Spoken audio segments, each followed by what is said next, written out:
bem-vindos a mais essa edição do Hora Lapey, né? O Hora Lapey é um evento mensal do Laboratório de Pesquisa em Empreendedorismo e Inovação da FACE UFG, onde nós trazemos sempre um especialista, um pesquisador, uma pessoa atuante na área de empreendedorismo e inovação, né?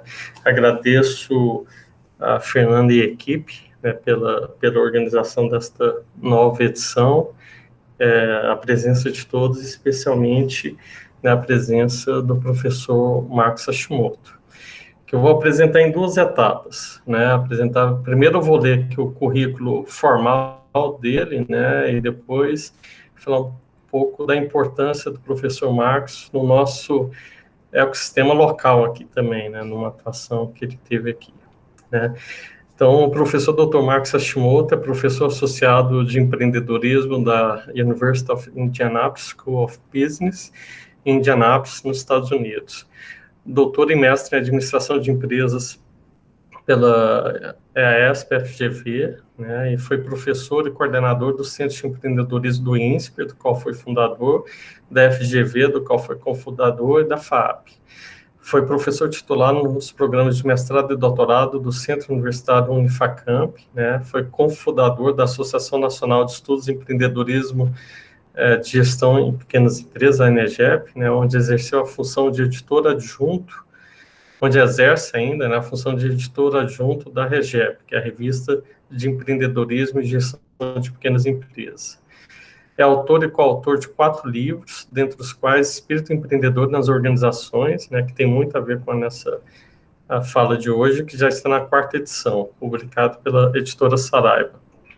É autor de vários artigos nacionais e internacionais nas áreas de educação empreendedora, empreendedorismo corporativo, inovação nas pequenas e médias empresas e mortalidade de pequenas e médias empresas. Recebeu prêmios nacionais e internacionais de educação empreendedora, co-desenvolveu o programa de educação Bota para Fazer da Endeavor e o programa de educação da Anjos do Brasil, né?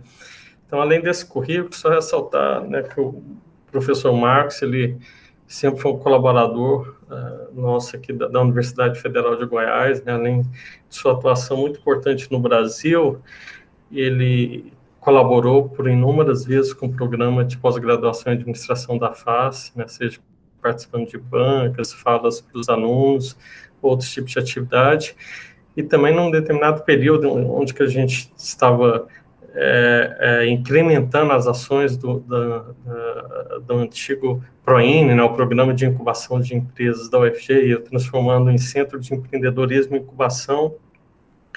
O Marcos atuou, acho que por pelo menos 2 anos, né, nos ajudando com vindas constantes em Goiânia e no interior. Naquela ocasião, Jataí e Catalão ainda faziam parte da rede da UFG, né, e entre outras coisas, né, ele foi um ator preponderante na criação da Olimpíada de Empreendedorismo, né, que já está na 7ª edição, né, realizou vários treinamentos para professores de empreendedorismo, não só da UFG, mas também de outras instituições de ensino superior, nos ajudou na concepção de outros produtos, como o UFG Empreende, e é um parceiro antigo de pesquisas, eventos e ações nessa área de empreendedorismo, né? Então, sempre muito bom ter a colaboração do Marcos. Agradeço muito, Marcos, pelo histórico de atuação sua com a gente e por mais essa presença, tá?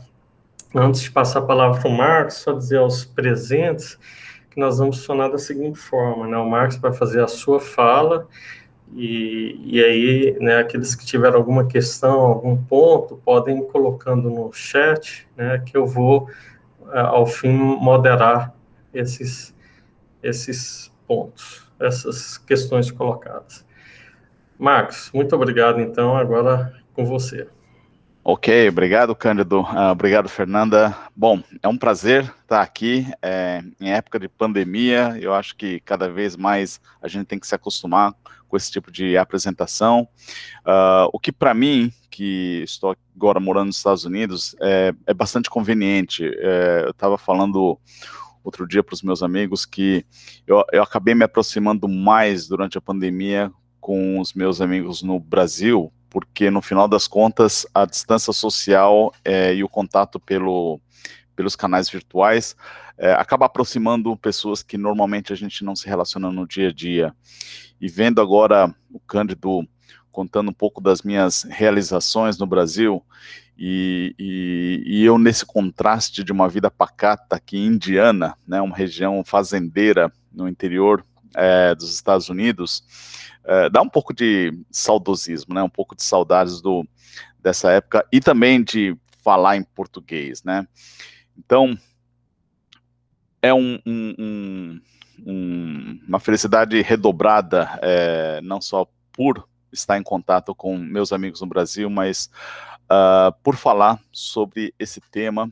A Fernanda me deu a liberdade de escolher vários temas, e eu escolhi esse empreendedorismo corporativo, porque eu tenho toda uma história minha em empreendedorismo, tem sido na área de empreendedorismo corporativo, e eu posso falar sem falsa modéstia que poucas pessoas têm uma conjunção entre experiência prática com empresas e estudos acadêmicos nessa área. Então, eu me sinto na autoridade de falar sobre esse assunto para esse público, nesse fórum.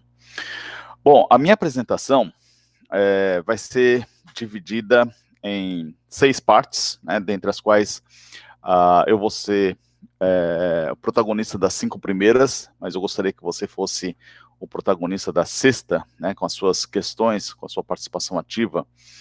E, basicamente, eu vou tentar ser bastante organizado em falar sobre esses temas. Primeiro, eu vou conversar sobre o contexto no qual surge o empreendedorismo corporativo. É uma parte um pouco mais acadêmica, mas acho que é importante ter esse framework para a gente poder trabalhar em cima. Depois o conceito, o que é, afinal de contas, empreendedorismo corporativo. O sujeito, né, que é o protagonista do empreendedorismo corporativo, que é o empreendedor corporativo. A organização, que desempenha um papel importante no favorecimento ou no impedimento do empreendedorismo dentro das corporações. E o segundo, na verdade o terceiro elemento fundamental, que é o líder, né? E como que ele favorece também ou dificulta as iniciativas empreendedoras dentro da organização. Então vamos começar com o contexto, né? Então vamos desenhar um pano de fundo no qual surge a necessidade do empreendedorismo corporativo. E eu quero começar falando sobre o ciclo de vida das organizações. Talvez alguns de vocês saibam, se não academicamente, pelo menos empiricamente, que as empresas, assim como os seres humanos, também têm um ciclo de vida, né? Também, como seres humanos, eles nascem, eles crescem, né? Se desenvolvem, passam pela infância, atingem a sua maturidade e, eventualmente, em algum momento, eles envelhecem e morrem, né? Então, esse ciclo passa por um processo de evolução, né? Essa maturidade, como as organizações.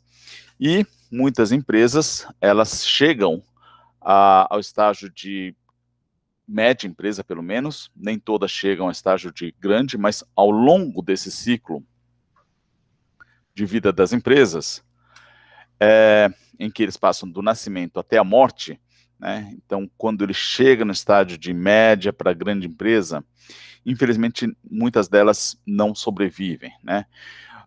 Mas, ao contrário dos seres humanos, ao invés de uma expectativa de vida de, sei lá, 50, 60 anos, muitas empresas conseguem superar um ciclo de vida padrão, digamos assim, e ao mesmo tempo que algumas empresas vivem alguns meses, algumas empresas vivem por séculos, né? Algumas são empresas centenárias. E o que diferencia empresas que morrem prematuramente ou morrem dentro do padrão esperado de empresas longevas, né, empresas que conseguem superar as expectativas, é que de tempos em tempos, ao longo desse ciclo de vida, elas passam por um período de renascimento, um período de transformação, um período em que eles têm que se reinventar, normalmente não por iniciativa própria, mas porque elas precisam, porque elas entram nessa curva descendente de morte e algumas conseguem se dar conta disso e conseguem fazer alguma coisa para evitar a morte e retomar a curva de crescimento. E assim, de ciclos em ciclos de renascimento, as empresas vão ganhando sobrevidas e sobrevidas e acabam se tornando centenárias, né? Agora, o que acontece? Quais são os movimentos típicos nas organizações que permitem esse renascimento, essa reestruturação, né? Deixa eu citar algumas delas, talvez os melhores exemplos dessas soluções que elas adotam surgiram entre as décadas 70 e 80, que pós-revolução industrial é quando elas começaram a sentir essas dificuldades, né? Uma delas é a descentralização. Então, quando você tem empresas que, por exemplo, cadeias de restaurante ou franquias, elas têm uma estrutura bastante descentralizadas, né?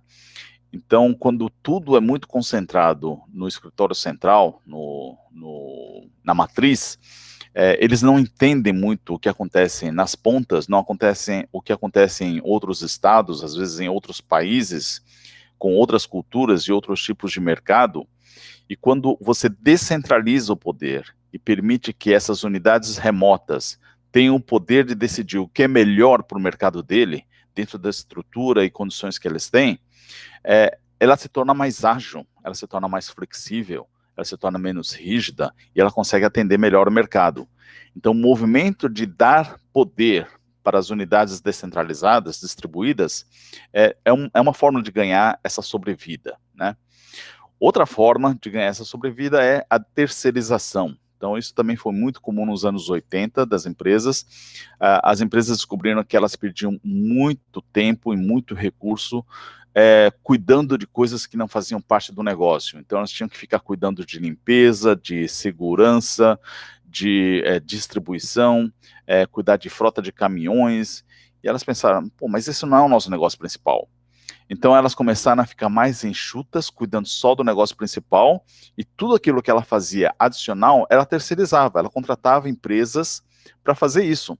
Então as empresas ficaram mais enxutas, mais slim, mais focadas naquilo que é o principal, na estratégia do negócio, e portanto se tornaram mais eficazes, né? E aí o grande movimento das pequenas empresas surgiu em função disso, né? Então essas grandes empresas começaram a contar com pequenas empresas para fazer serviços de limpeza, serviços de segurança e outras coisas que eles precisavam. Um terceiro movimento, eu vou falar só os três mais comuns, tá? O terceiro movimento, também muito comum nos anos 80, foi o downsizing, que é o achatamento das estruturas organizacionais. Então, as empresas começaram a ficar muito grandes, muito inchadas, não é nem grandes, é inchadas. Então, quando uma empresa fica inchada, você tem muitos funcionários, muita gente sem ter o que fazer, e muitas vezes o movimento de contratar funcionários era mais uma busca por lideranças, por ter mais poder. E na época, ter poder era ter uma estrutura maior, mais funcionários, né? Então, acabou que as organizações ficaram muito inchadas.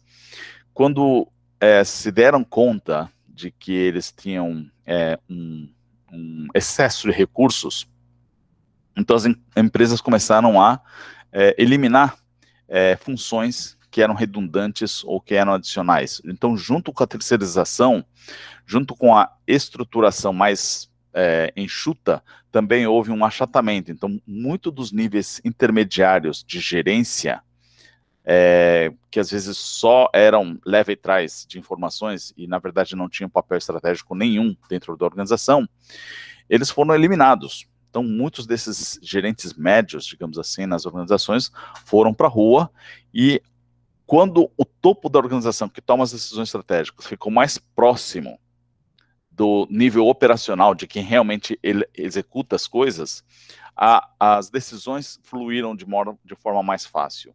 Uma coisa que ajudou muito no downsizing foi a tecnologia da informação, porque o fluxo de informação sendo mais ágil, isso facilitou a comunicação entre o topo das organizações e o nível operacional. Então, a gerência média foi realmente excluída, não só porque ela estava inchada, mas porque era desnecessária, né? A tecnologia da informação veio a substituir muitas dessas informações, desse fluxo de informações dentro da organização. Então, isso reduziu bastante também e agilizou também as organizações. Esses são os 3 movimentos mais comuns nas organizações, e eu tenho que falar isso porque, por causa disso, uma das coisas que aconteceu é que as empresas se tornaram mais competitivas. Porque elas se tornaram mais eficazes, porque elas ficaram mais próximas do cliente, né? E isso foi uma consequência, obviamente, esperada. Então, você se tornar mais competitivo é uma condição para você renascer e para você reinventar a empresa e continuar crescendo. E a forma como elas se tornavam competitivas era diferente ao longo do tempo. Então, para não tornar essa história muito comprida, vamos falar o que foi acontecendo ano a ano, década a década. Nos anos 70, as empresas mais competitivas eram aquelas que conseguiam ter uma boa estrutura de controle de seus custos internos e, consequentemente, conseguiram trazer preços mais competitivos para o mercado. Na década de 80 foi a década da qualidade, então todo mundo tinha que ser zero defeitos, fazer certo logo na primeira vez e sempre, os padrões rígidos de controle para garantir que tenham sempre o mesmo padrão na linha final da produção, círculos de controle de qualidade, ISO 9000. Então, essa foi a década de 80, em que as empresas eram competitivas se tinham boa qualidade nos seus produtos e serviços. Na década de 90 era o tempo, então a tecnologia da informação veio para tornar as empresas mais competitivas, e quem era mais competitivo era quem conseguiu usar melhor a tecnologia para agilizar os ciclos de produção. E os ciclos tinham que ser cada vez mais curto. Então você tinha que ser mais rápido do que o concorrente para disponibilizar um produto novo no mercado. Tinha que ser mais rápido do que o concorrente para atender uma demanda de um cliente. Mais rápido do que o concorrente para distribuir o seu produto para o cliente. Era ser cada vez mais rápido e mais rápido. Porque você já tinha o melhor produto e você já era mais competitivo em preço. E aí, na década de 2000, foi a época da personalização e da customização. Então, também com a ajuda da tecnologia, você podia entrar num site e escolher exatamente que tipo de computador, com que tipo de modelo, memória RAM, periféricos que você podia comprar. Então, você podia customizar seu computador, você podia customizar seu carro, você podia customizar muitas coisas. Então, a tecnologia também propiciou essa aproximação mais justa com o cliente para entender o que realmente ele quer e entregar exatamente aquilo que ele queria. Personalização. E hoje nós estamos vivendo uma época em que só ter a tecnologia da informação não é suficiente, porque toda vez que uma empresa e as empresas têm acesso aos mesmos recursos que tornam as outras competitivas, então esse fator não te torna mais diferencial perante os seus concorrentes.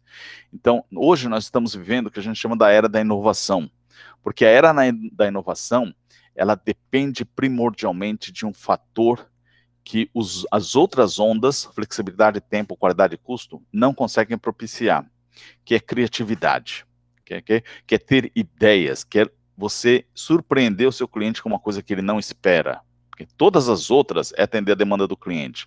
A inovação é surpreender o cliente com uma coisa que nem ele espera.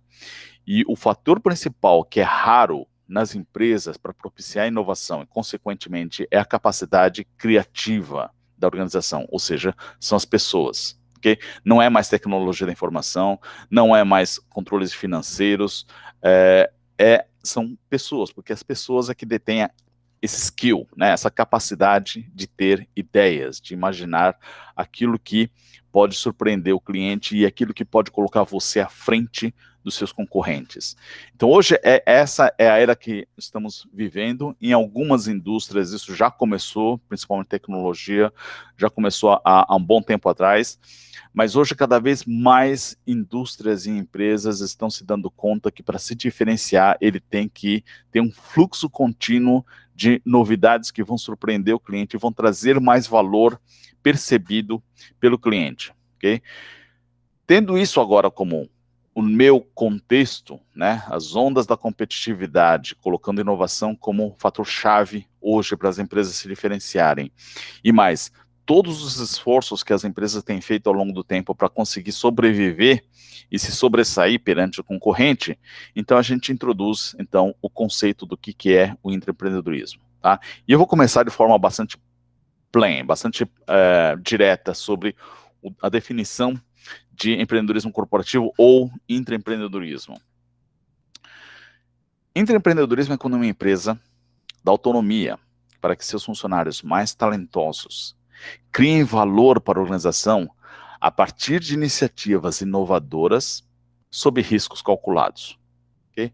Para quem conhece empreendedorismo, vai ver que a definição é bastante parecida, né? A gente tem aqui alguns elementos diferenciais como funcionários, né? Mas tirando funcionários, basicamente essa é a mesma definição de empreendedorismo. Ressaltando algumas coisas que são comuns também no empreendedorismo, mas que eu quero reforçar aqui. A primeira delas é autonomia. Esse é um dos grandes dilemas para as organizações, porque nós sabemos que empreendedores são autônomos. Aliás, eles pedem demissão do seu emprego para seguir a sua carreira como empreendedor, justamente para buscar essa independência, né, essa autonomia. Então, isso é uma coisa comum em empreendedores, mas é um grande desafio conseguir isso dentro de uma estrutura já estabelecida, que é uma organização. Nós vamos falar mais sobre isso. O segundo elemento é talentosos, né? O que exatamente significa talento quando a gente fala de inovação? Então, nós estamos falando aqui não de você ser competente naquilo que você faz, não de você ter um diploma de mestrado ou de doutorado dentro da sua área que torna você um especialista. Nós estamos falando de um conjunto diferente de talentos que é mais relacionado com o talento empreendedor, que é a sua capacidade de pegar o touro à unha e fazer aquilo acontecer, e enfrentar as dificuldades, os desafios que surgirem na sua frente para você conseguir essas realizações. Então, são funcionários com essas características empreendedoras, são determinados, são ousados, são criativos, são influenciadores. Então, nós vamos falar um pouquinho mais sobre quais são esses talentos. O outro elemento é valor. O que exatamente é criar valor? Então, nós estamos falando aqui de inovação, né? Nós estamos falando aqui de pensar em alguma coisa diferente. Mas não pense apenas que o empreendedor interno só pensa em lucro, ou gerar receita, ou valores financeiros, tá? Nós estamos falando aqui de qualquer tipo de valor. Esse valor aqui pode ser simplesmente resolver um problema, pode ser melhorar a imagem da empresa, pode ser reduzir custos internos. Então, existem várias oportunidades de aplicação do intraempreendedor, mas em todas elas, a forma como você cria esse valor é através de iniciativas inovadoras, né? Então, você não está fazendo uma coisa que qualquer pessoa faria, e você está indo além do que é esperado de você dentro do seu cargo. Então, o valor que você cria é um valor diferente, é um valor que vai colocar você e a sua organização à frente dos competidores, porque você foi o primeiro a pensar nisso. Porque a sua organização é a primeira a fazer isso. Então, e assim como toda inovação, existe sempre um risco inerente, né? E o risco é o quê? É a possibilidade de que a sua inovação, por ser a primeira vez que você está tentando fazer isso, não necessariamente vai dar certo na primeira vez. Então, assumir riscos e assumir a possibilidade do fracasso, isso faz parte da terminologia ou dentro do escopo da inovação. Então, errar faz parte do processo de inovar, né? Então, tudo isso entra junto dentro do nosso conceito. E todos esses são termos também comuns dentro do empreendedorismo tradicional, mas que ganha essa nova nuance quando a gente fala de intraempreendedores, ok? Tendo isso dentro do contexto, e agora começando a fazer um paralelo com o que provavelmente vocês já conhecem sobre empreendedorismo, então vamos entender como que esse processo acontece, ou como aconteceu ao longo do tempo.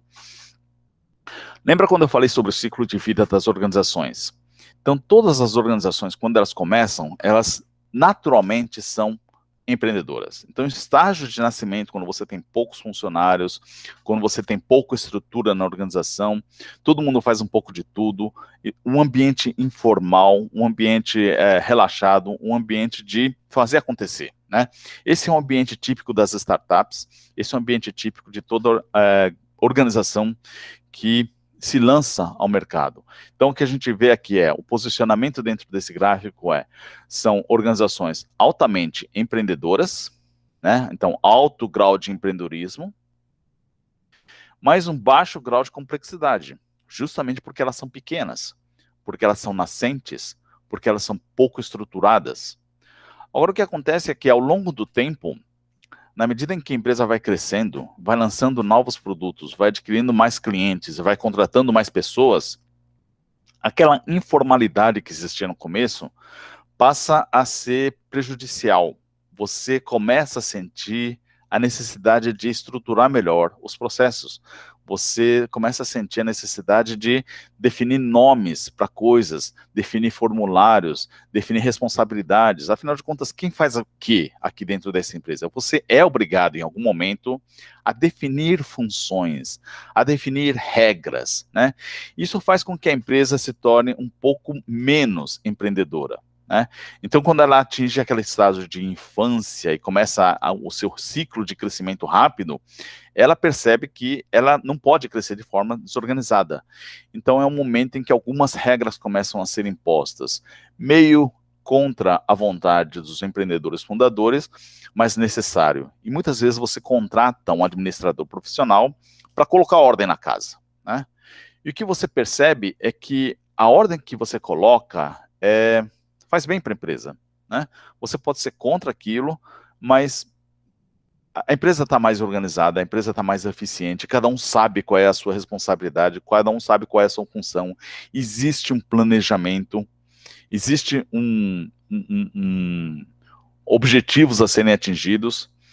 Então, quando você começa a perceber que isso faz bem para a empresa, conforme a empresa vai crescendo e vai atingindo o seu estágio de maturidade, a tendência é você reforçar a necessidade da organização. A tendência é você reforçar a necessidade de impor as regras, normas, procedimentos, definição de funções, organograma, e tudo isso faz com que a empresa cresça e atinja o estado de maturidade e se torne burocrata.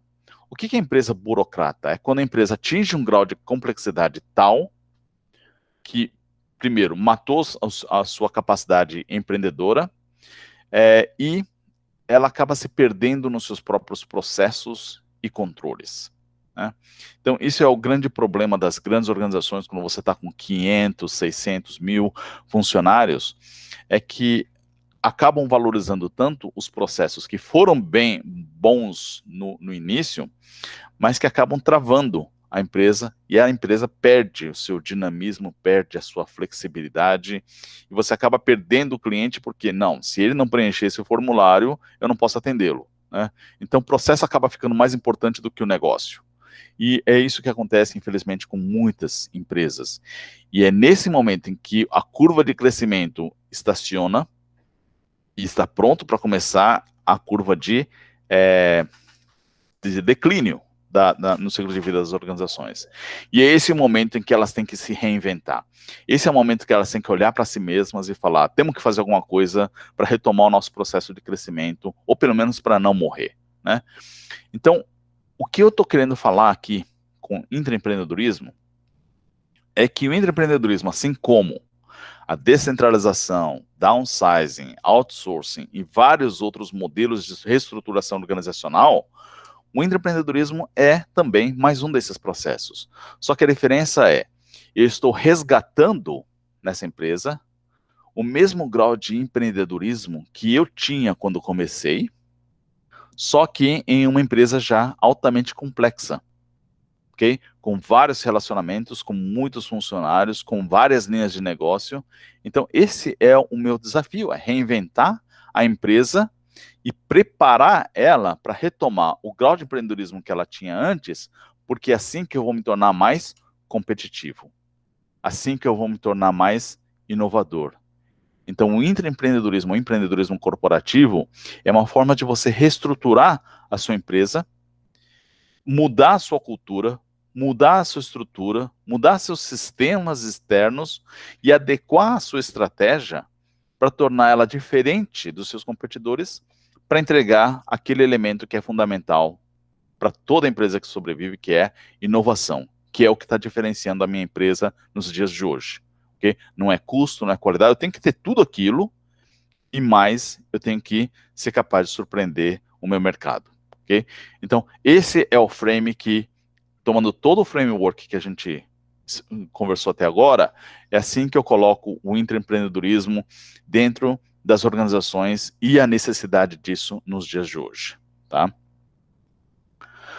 Bom, o intraempreendedorismo, como eu falei, tem várias possibilidades de aplicação. Eu acho que existem várias oportunidades, não só se você está relacionado com a área de negócio na sua empresa, mas se você tem a possibilidade de implementar melhorias na sua linha de negócio, no seu processo interno, se você tem a possibilidade de explorar novos mercados para os produtos e serviços que você tem agora, se você tem simplesmente resolver problemas, né, lançar novos produtos ou serviços, ou adicionar serviços e funcionalidades aos produtos e serviços que já existem, então tudo isso corresponde ao espectro do intraempreendedor. Então nós estamos falando aqui desde o gerente de vendas, até o gerente de produção, até a secretária do departamento de contabilidade, o advogado da empresa, o office boy, o estagiário na engenharia. Então, todos eles têm a possibilidade de se tornarem intraempreendedores, porque todos eles têm a possibilidade de ter uma ideia para melhorar alguma coisa, para lançar um novo produto ou para resolver um problema. Então, se você tem uma ideia, você vai assumir um risco para implementar essa ideia e ela vai trazer algum valor, e você faz isso de forma autônoma, ninguém pediu para você fazer isso, você simplesmente faz porque você acredita que vai ajudar, isso é intraempreendedorismo. Ok? Então, vamos falar agora um pouquinho mais do sujeito, né? Então, quem é esse intraempreendedor? Como que ele se comporta? Em primeiro lugar, o comportamento de todos os intraempreendedores é o comportamento de dono da empresa. Não sei se você já pensou nisso, ou se você conhece pessoas que trabalham com você que têm esse tipo de pensamento, mas sabe quando a empresa tem um resultado negativo, enquanto a maioria das pessoas, bom, se isso não afetar meu emprego, estou bem.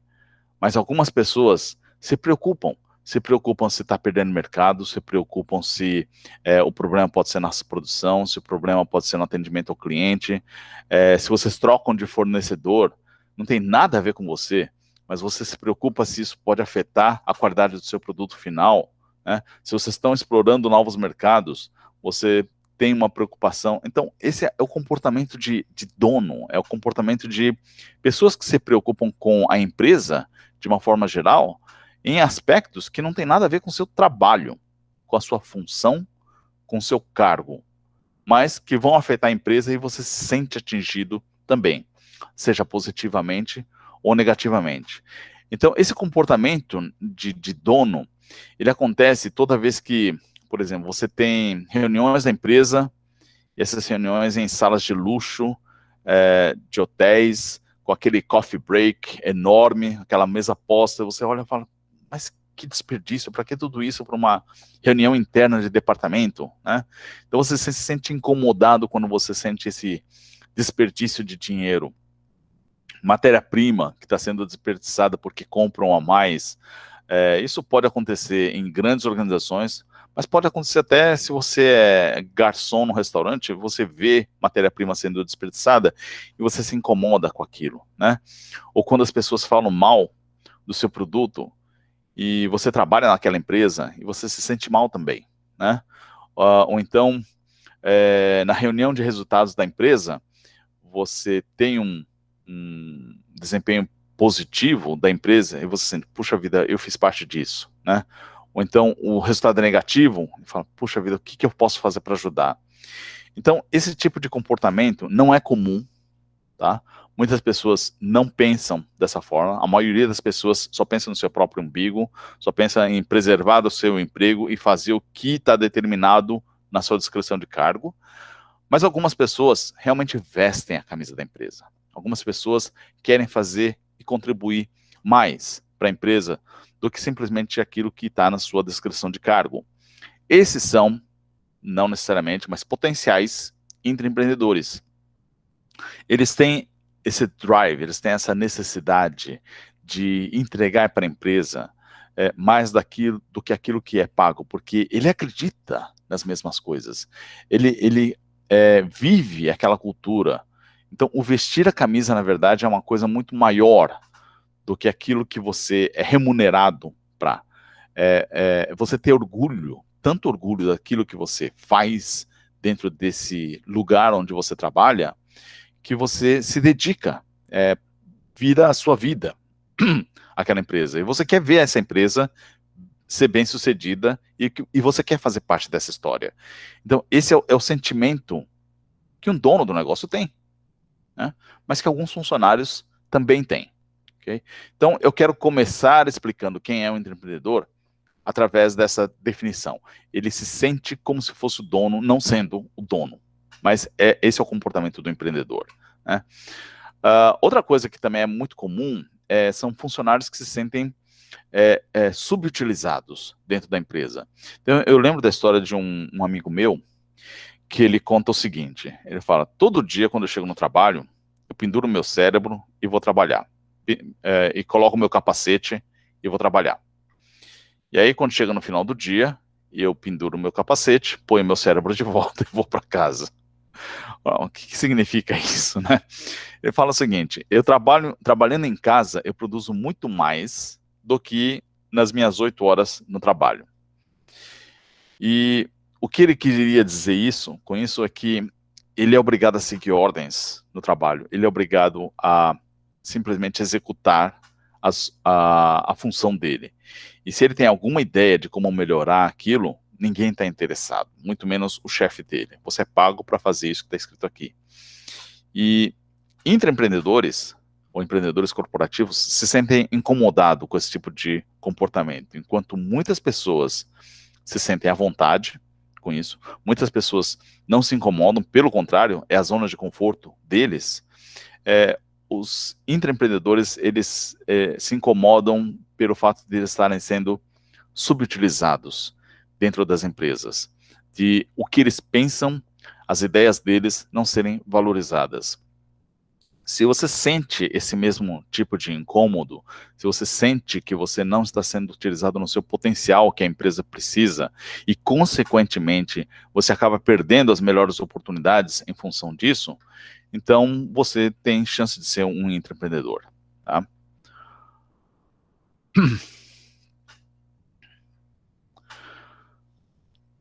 As diferenças entre o empreendedor e o intraempreendedor.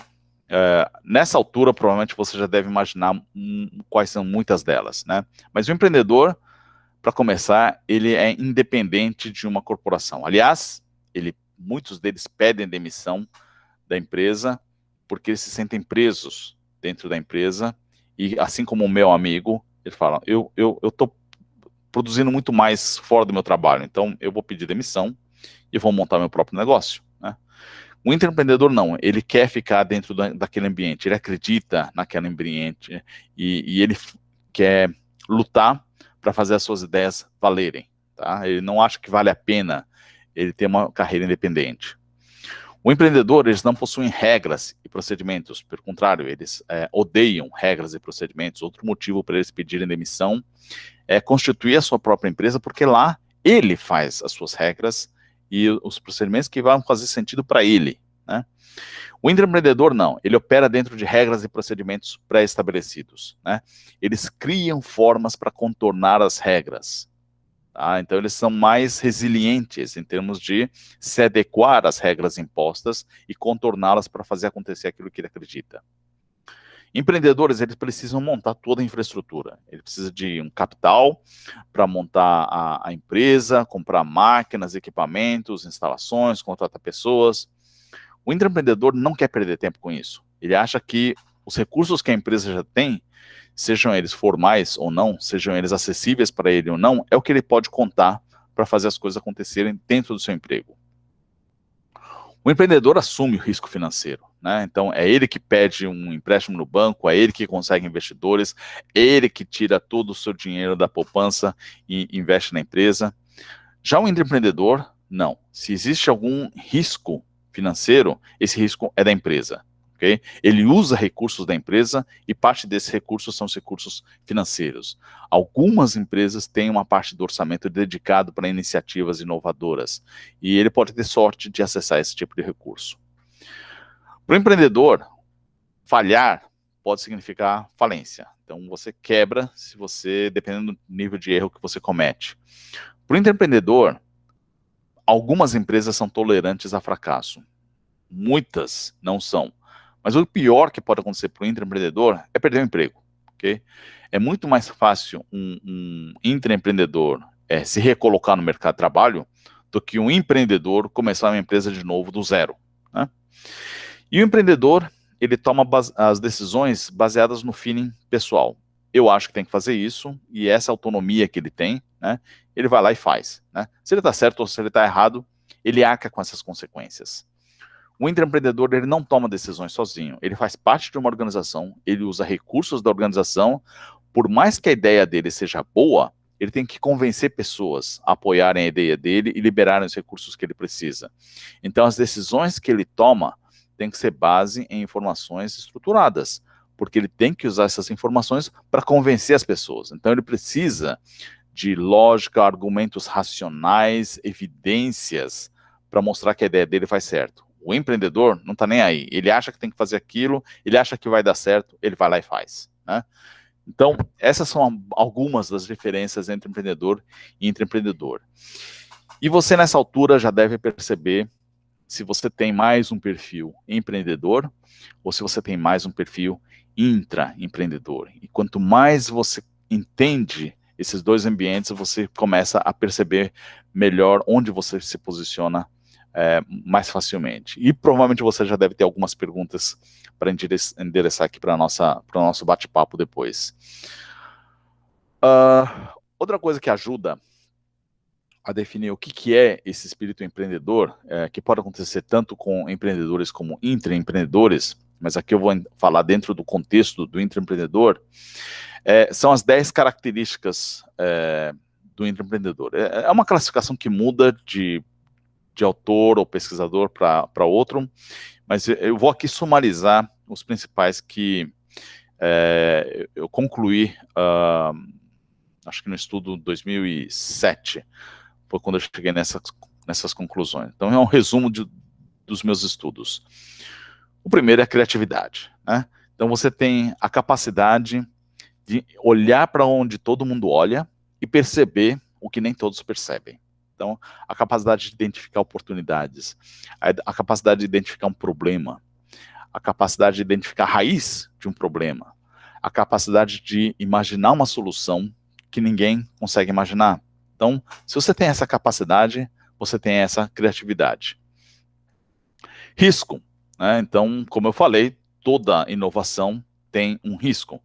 E o risco significa você é corajoso, você tem essa capacidade de assumir riscos quando você acha que vale a pena, porque a maioria das pessoas não assume riscos. A maioria das pessoas não olha mais o que tem a perder do que o que ele tem a ganhar. Né? Já os empreendedores também, eles olham mais o que ele tem a ganhar do que ele tem a perder. Então, ele está mais predisposto a correr o risco, principalmente se ele sabe que ele pode controlá-lo. Né?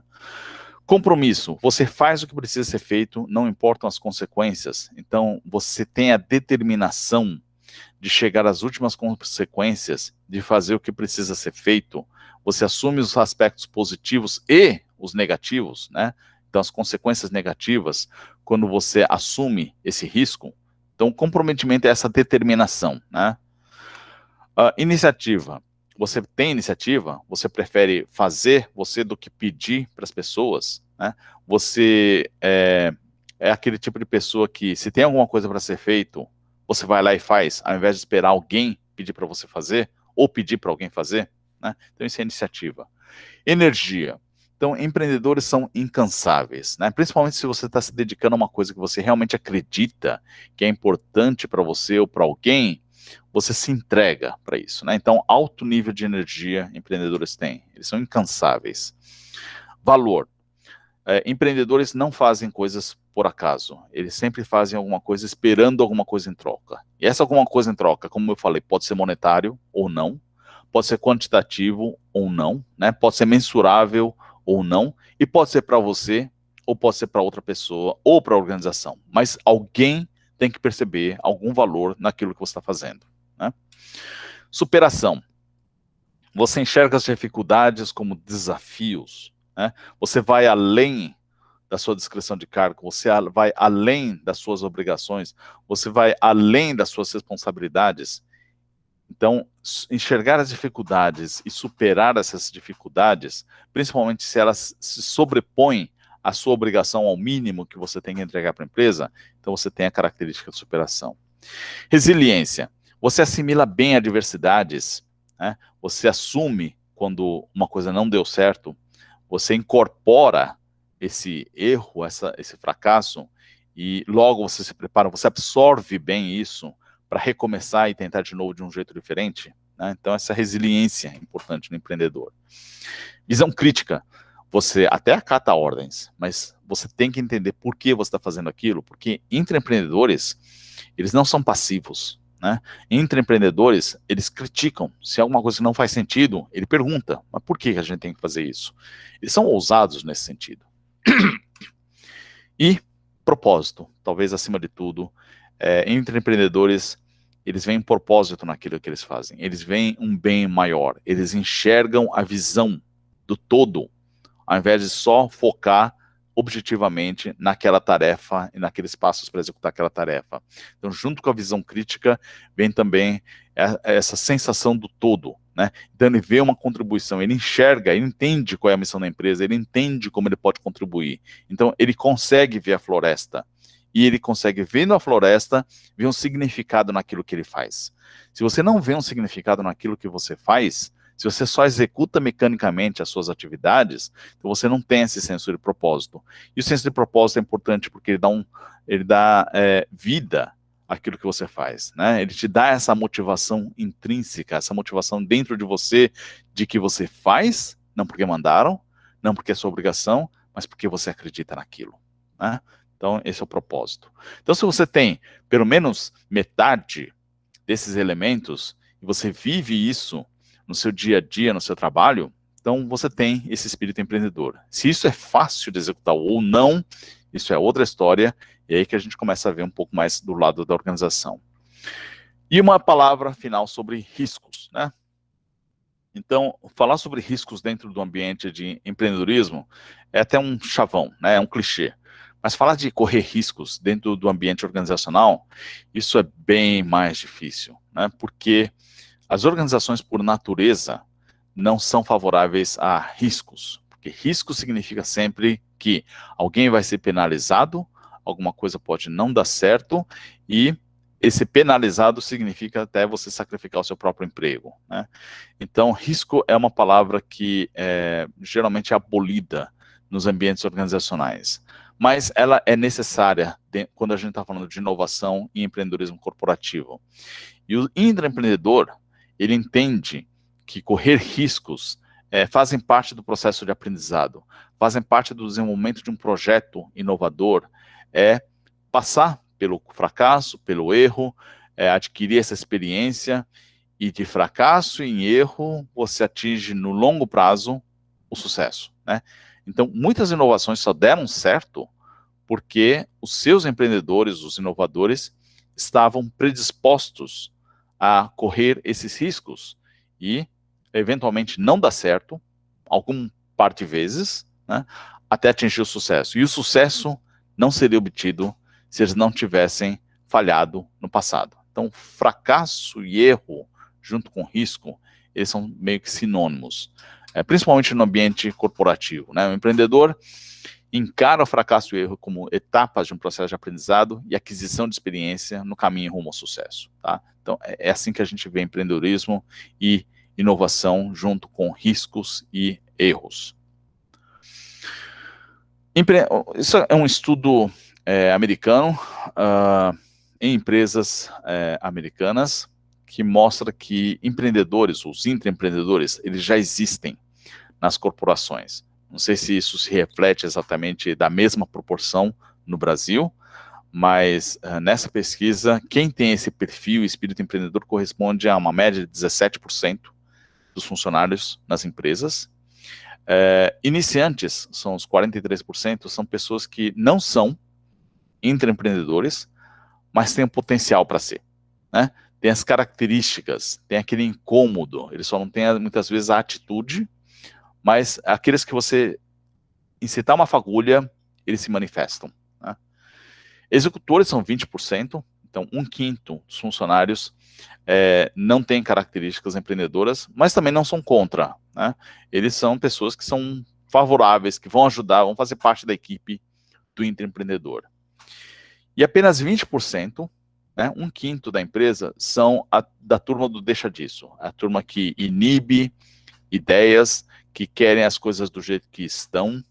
Pode ser surpreendente, às vezes a gente tem a impressão de que é mais gente que é contra a mudança dentro das empresas, né? Mas essa proporção acaba sendo maior dentro do nível gerencial para cima. Então acabam sendo uma tendência de pessoas que já estão há um certo tempo na empresa e que têm mais a perder assumindo riscos, né? Então, infelizmente, pessoas que têm poder de decisão estão na maioria desses 20%, né? Por isso que a gente fica com essa impressão de que esse é o clima existente. Mas é um retrato positivo, né? Então, nós estamos falando aqui de mais da metade dos funcionários da empresa ter essa predisposição para trazer ideias e executar as suas ideias. E aqui eu queria ganhar um tempinho para contar a história do Daniel.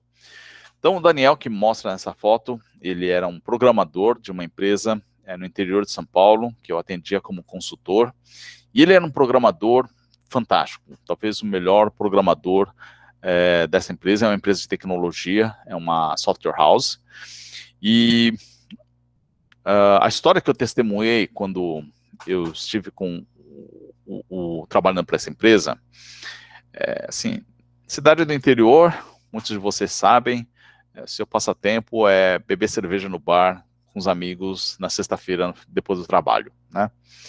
E o Daniel era um deles. Ele estava lá com os amigos dele, e tomando cerveja, e aí um deles começa a reclamar, obviamente, né, do trabalho. E que ele trabalha no Helpdesk, assim como vários outros colegas trabalham no Helpdesk. Helpdesk é o Customer Service, né, o atendimento ao cliente para assuntos técnicos, né, para resolver problemas do software. E eles reclamavam que, puxa vida, a gente é uma empresa de software, mas a gente ainda usa planilha Excel para atender cliente, né, para registrar os chamados. Então, isso é típico de uma empresa que nasceu e cresceu rápido, não teve tempo de se estruturar de forma adequada. E quando eles tinham 10 clientes, tudo bem, uma planilha Excel vai resolvendo o problema. Mas agora que eles têm 40 clientes, a coisa começa a ficar meio bagunçada. Então, vocês lembram, né, da fase do startup, na infância, nascimento, e você tem essa necessidade de se reestruturar e de colocar ordem nas coisas, e ter um software adequado para registrar e controlar os chamados.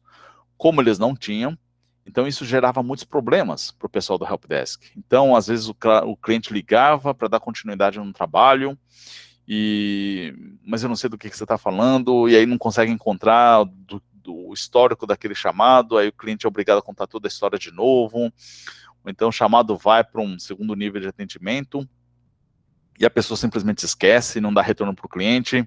Enfim, os problemas começam a se acumular, né? E o Daniel, só ouvindo essa história, e ele pensa, pô, mas nós somos uma software house, a gente pode desenvolver uma solução caseira para melhorar um pouco a vida dos atendentes do Helpdesk. Eu posso desenvolver uma coisa para isso. E aí, ele foi falar com o chefe dele, e o chefe dele achou que sim, acho que a gente precisa, eu reconheço o problema. O chefe dele era um dos sócios da empresa, E ele reconheceu que existia esse problema, já tinha ouvido reclamações de clientes, e ele falava o seguinte: olha, Daniel, eu sei que o problema existe, eu sei que você pode desenvolver uma solução boa para isso, mas eu não posso contar com você para isso. Infelizmente, você tem um backlog de arquivos de clientes que você tem que testar, novas versões que você tem que desenvolver, correções no software que a gente tem que implementar. Você é o meu melhor programador, eu não posso alocar você para esse projeto, porque não posso tirar você do que você já está fazendo agora. Tá? Então, volta lá para o seu trabalho, deixa que a gente resolve isso de outro jeito. Daniel ficou meio frustrado, porque uma coisa é você ficar corrigindo problemas e atendendo clientes, outra coisa é você desenvolver uma coisa nova, né? Como todo programador, você quer fazer uma coisa nova. Mas enfim, o chefe falou não, não, né? Então ele voltou para as coisas dele. Foi passando o tempo, passando meses, e os problemas se acumulando no helpdesk. Começam a perder clientes para o concorrente. E o Daniel vendo aquele negócio e falando, não é possível que a gente não pode fazer nada, né?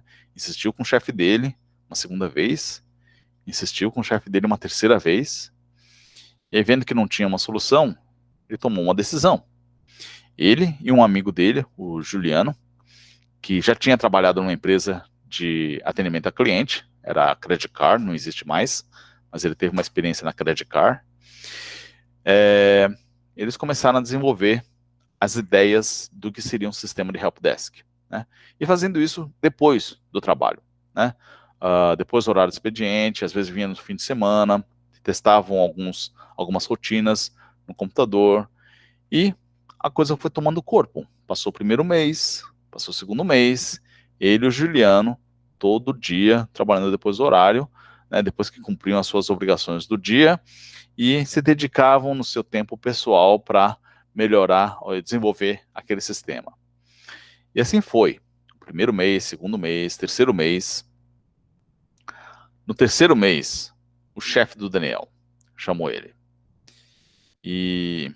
para uma reunião e perguntou: Daniel, o que você está aprontando?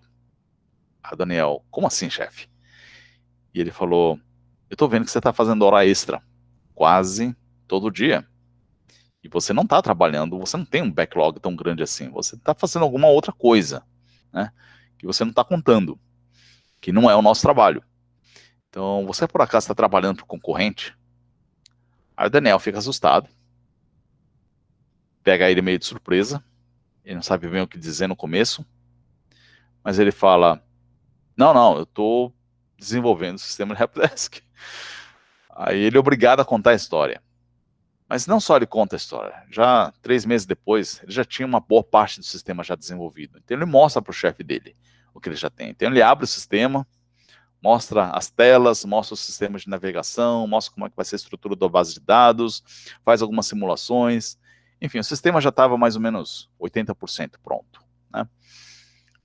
O chefe do Daniel fica surpreso,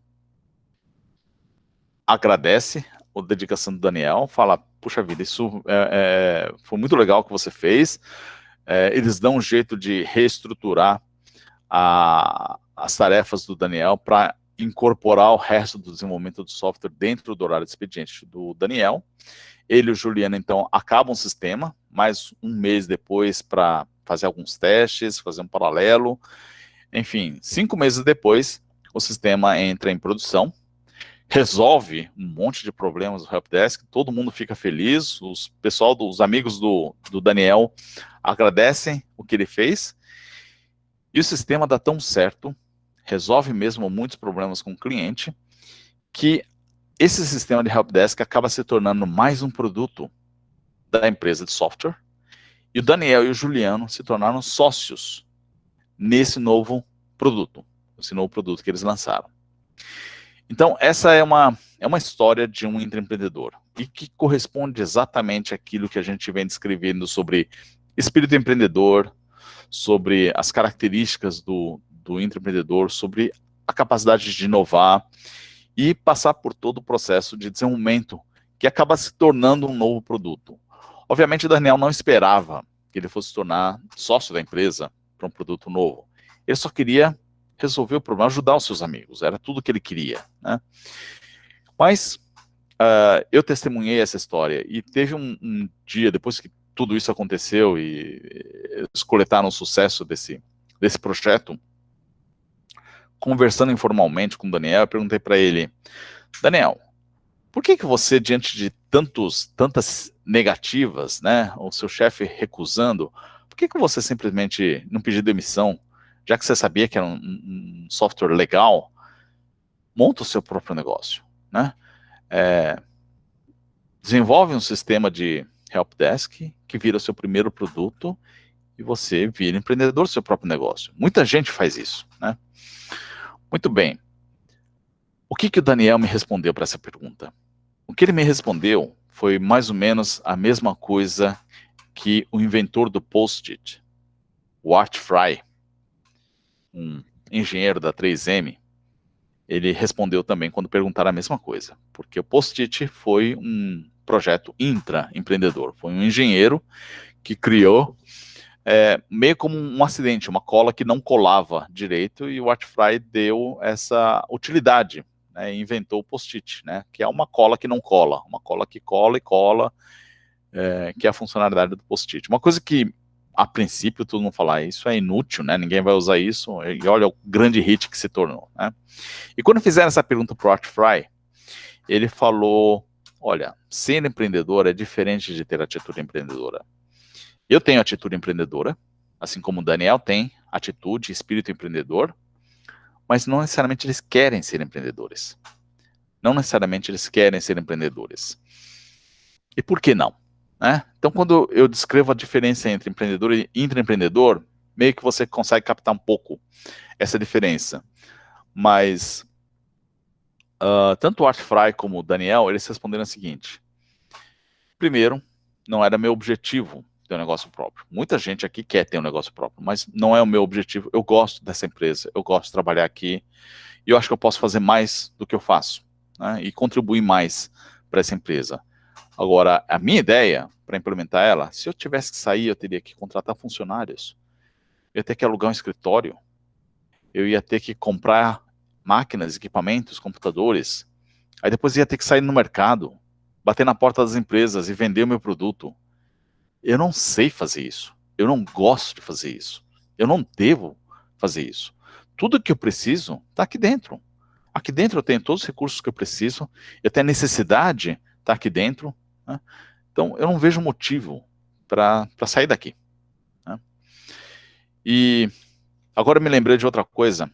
Em 2007 eu visitei a Google, em Palo Alto, na Califórnia, pela primeira vez. E nós tivemos a oportunidade de conversar com alguns dos diretores do Google, e um deles, a gente teve a oportunidade de fazer algumas perguntas, e uma das perguntas que eu fiz foi, por que os funcionários não saem daqui? Porque nós estamos em Palo Alto, nós estamos no Vale do Silício, o mundo das startups, um monte de gente com dinheiro a fim de investir em novas ideias que surgem daqui. Por que as pessoas decidem trabalhar para o Google ao invés de montar um negócio próprio? Principalmente se ela tem talento. E o que esse gerente falou foi o seguinte, aqui a gente faz tudo para favorecer, tornar a vida do nosso funcionário fácil. Então ele não tem horário para entrar ou sair. Ele não tem um escritório fixo, ele pode trabalhar onde ele quiser aqui dentro. Ele não tem metas e objetivos, ele que determina a sua própria meta e objetivo, o que ele vai entregar. Aqui a gente tem todas as comodidades e conveniências, ele pode dormir aqui, ele pode lavar roupa aqui, ele pode trazer o pet dele, o cachorrinho dele para trabalhar com ele, comida é totalmente de graça, ele não paga nada por comida, ele pode comer a hora que ele quiser aqui e não pagar. Então a pergunta é, por que ele sairia? Né? Por que ele sairia se tudo aquilo que ele quer como empreendedor, incluindo a liberdade, a gente dá para ele? Né? Então, inclusive, se ele tiver uma boa ideia, ele vai receber por essa ideia. Seja a gente comprar a ideia dele, ou ele se tornar sócio do Google nesse novo projeto. Né? E é o que realmente é não só o Google, mas muitas empresas no Vale do Silício, para reter os seus talentos, principais talentos, e não permitir que eles se tornem competidores, eles fazem isso.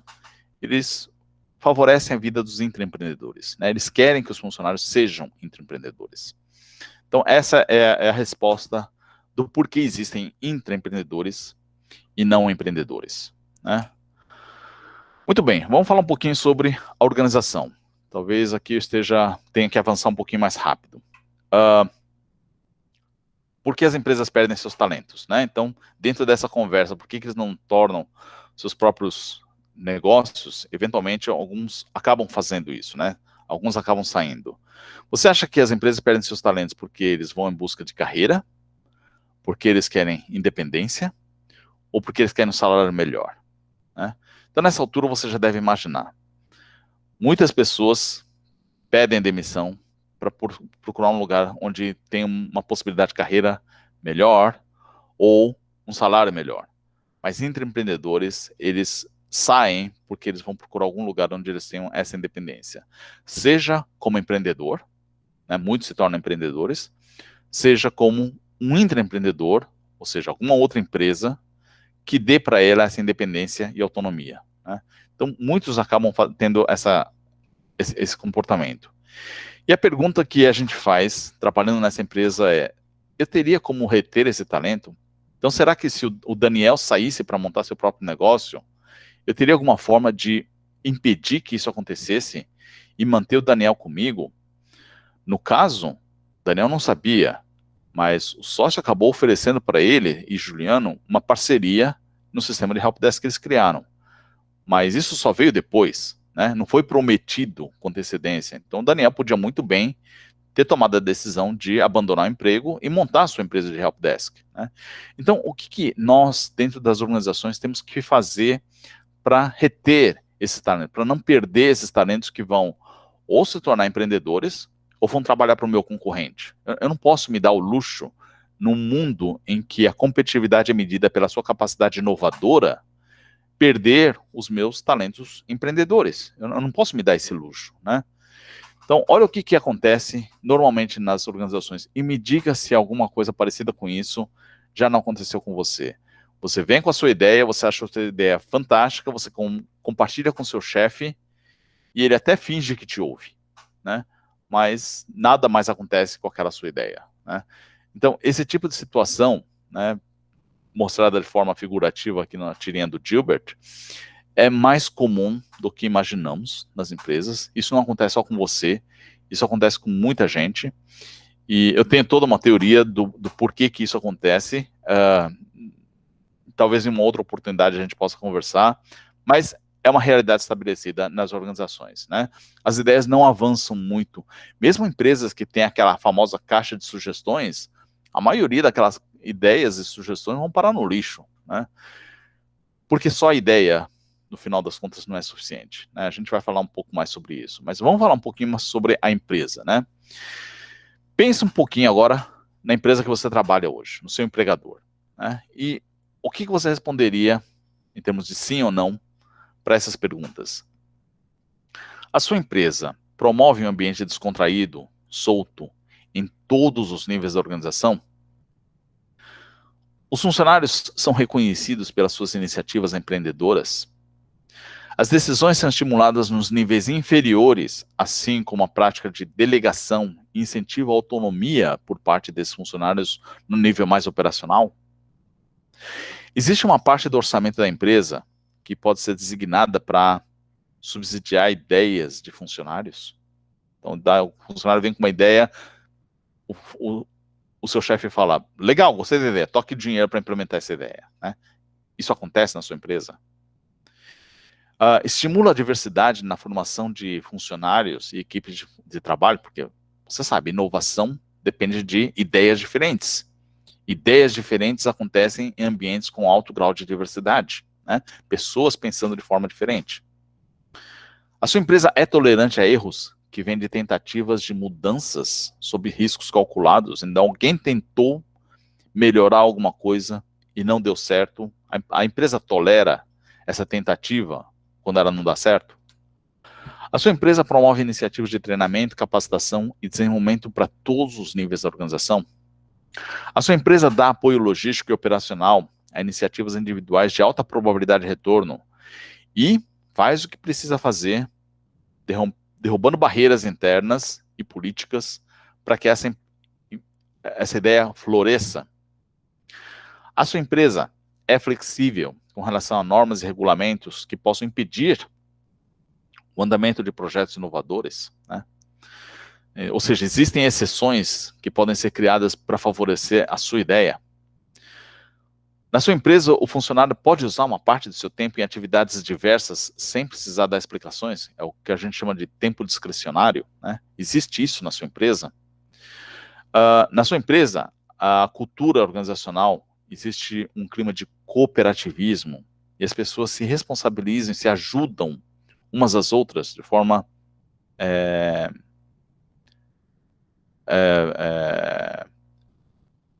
interna, de uma forma espontânea, né? Então, se a sua empresa, se você tem resposta sim para a maior parte dessas perguntas, então chances são de que a sua empresa estimula um ambiente favorável ao empreendedorismo interno, né? Caso contrário, infelizmente muitas empresas ainda não estão maduras o suficiente, ainda existe um trabalho a fazer, principalmente em alguns desses aspectos, né? Então, provavelmente, se a sua empresa não é assim, então você deve se sentir como um talento desperdiçado, né? Assim como o meu amigo que tem que pendurar o cérebro para pôr o capacete, porque o que ele pensa não importa, pode acontecer também, né, na sua empresa. Então, se a sua empresa se parece mais com essa do estagiário ASOC, que ignora, né, os seus principais talentos e olha os seus talentos como mão de obra, você tem que fazer aquilo que lhe é solicitado fazer, então provavelmente não é uma empresa para você que vai dar vazão às suas iniciativas empreendedoras. Se é uma empresa que você, cada vez que tem uma ideia sua ou de alguém, você ouve esse tipo de afirmação: ah, não, porque não está no orçamento, ah, não, aqui a gente não faz as coisas desse jeito, já tentamos isso antes e não deu certo, não vamos tentar de novo, ou isso é irrelevante, isso não vai voar, não vai dar certo, ou a sua ideia é muito avançada para esse tempo, aqui para essa empresa, você deve estar brincando, vamos ficar com o que funciona. Então são frases típicas que matam as ideias funcionárias. Se você vive nesse tipo de ambiente, é um ambiente que não vai ser favorável às suas iniciativas empreendedoras, né? Então, no ambiente em que você vai ser mal visto por expressar livremente as suas ideias, em que o clima e a cultura podam a sua possibilidade de expressão das suas ideias, das suas opiniões, em que não há espírito de equipe, só desconfiança, individualismo, em que se observa mais o negativo do que o positivo em qualquer ideia apresentada, em que as relações de confiança são baseadas no favoritismo e na parcialidade, tipo ser amigo do chefe ou, né, relações políticas, em que a estrutura formal é inflexível, é refratária, né, burocrática, é pesada, é demasiadamente estruturada, é cheia de controles, e que a alta administração não é receptiva a novas ideias, né, ou a inovações.